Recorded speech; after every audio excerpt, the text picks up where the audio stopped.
Assalamualaikum, apa kabar kalian semuanya? Semoga sehat selalu. Amin ya robbal alamin.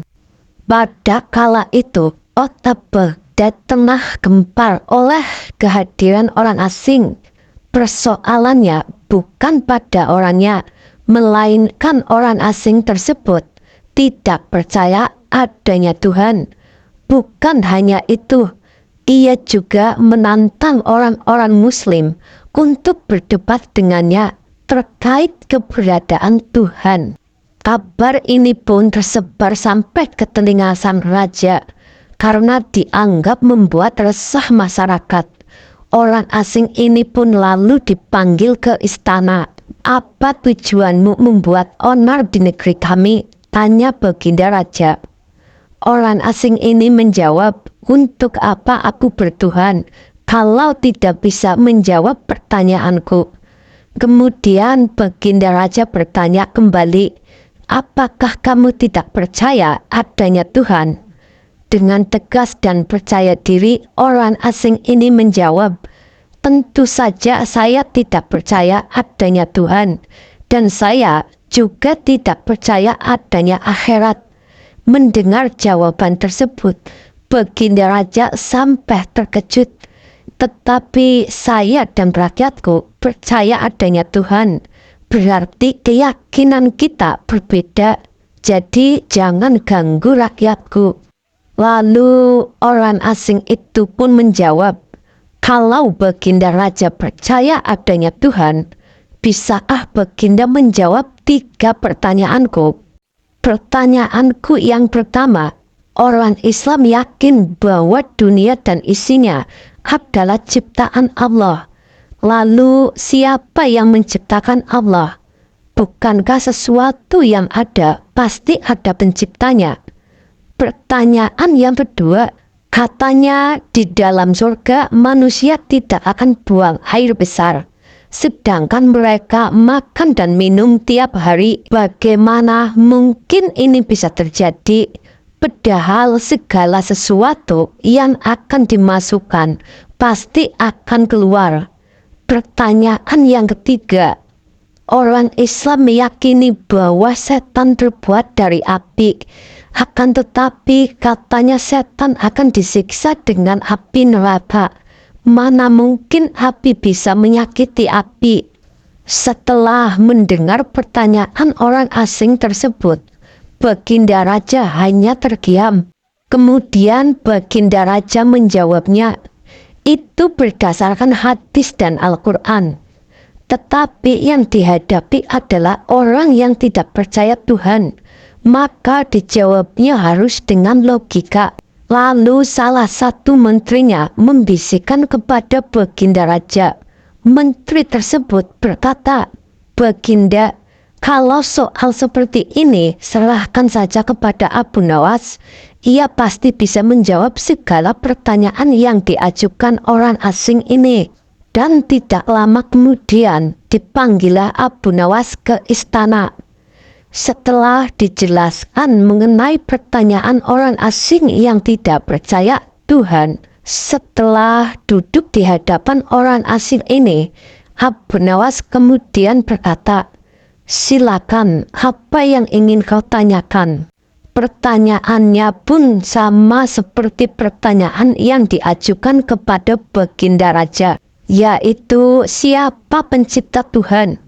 Mendengar pertanyaan itu, Abu Nawas kemudian berkata, "Anda pasti tahu kalau kami selaku orang Islam mengakui hanya ada satu Tuhan. Kita istilahkan saja Tuhan dengan angka 1. Sekarang gantian aku yang bertanya. Angka 3 berasal dari angka berapa?" tanya Abu Nawas. "Angka 3 berasal dari angka 2 ditambah 1. Jawab orang asing tersebut. "Tepat sekali. Kalau angka 2 berasal dari angka berapa?"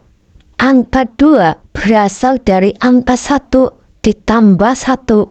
"Benar sekali. Sekarang kalau angka 1 sendiri berasal dari angka berapa?" Orang asing tersebut kaget dengan pertanyaan itu. Ia hanya terdiam, tidak bisa menjawabnya. Lalu kemudian Abu Nawas berkata, pada intinya, semua angka pasti ada awalnya, entah itu angka 5, angka 4, ataupun angka 10. Dan angka-angka tersebut diibaratkan alam semesta, ciptaan Allah. Apabila kamu bertanya, siapa yang menciptakan Allah?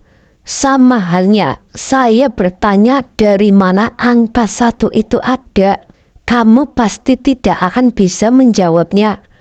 Orang asing itu pun langsung terdiam dan merenung kata-kata Abu Nawas.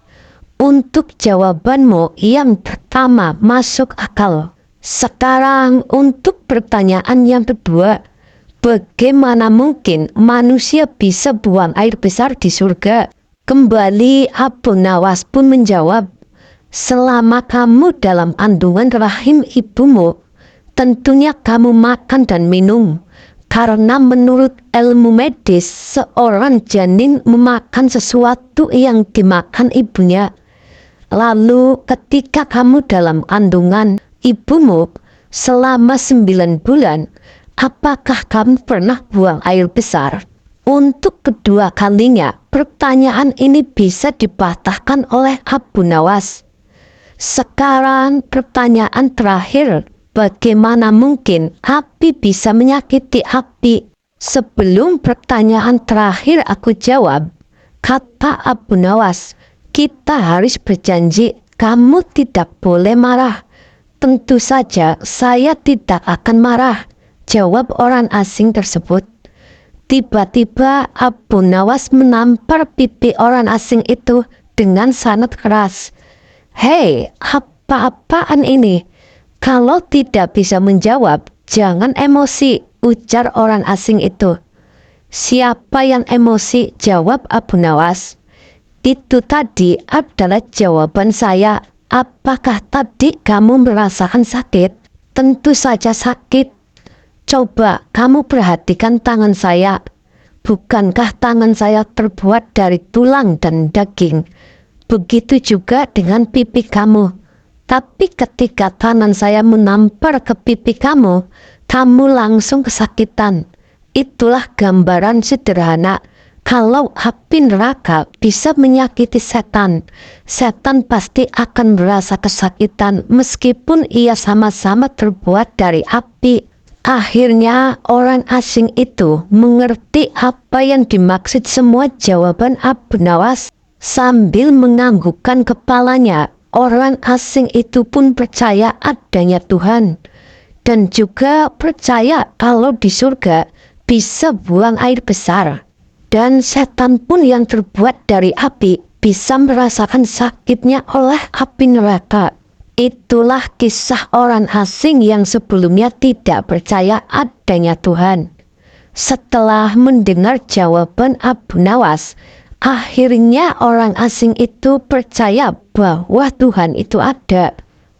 Terima kasih sudah mendengarkan cerita saya, semoga bermanfaat.